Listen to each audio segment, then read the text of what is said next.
Hello guys! At dahil nalalapit na nga po ang Kapaskuhan, kami po ay gumawa ng Christmas serye kung saan makikita nyo po ang aming mga 7 recipe ideas na pwede po nating maging gawing guide ngayong Kapaskuhan.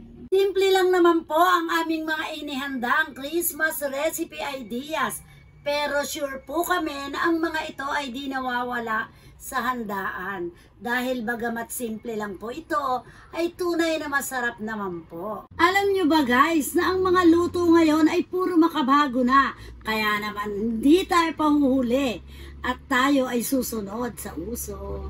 Ang mga inihanda po namin ay di naman masyadong mahal, pero masarap at swak sa ating budget. Tiyak na magugustuhan po ng ating buong pamilya dahil bagamat mura ay masasarap naman po. Tiyak na masaya ang ating pagkain kasama ang buong pamilya. Alay nyo po, kami ay magpatala at tunay na magliwanag ang ating Kapaskuhan.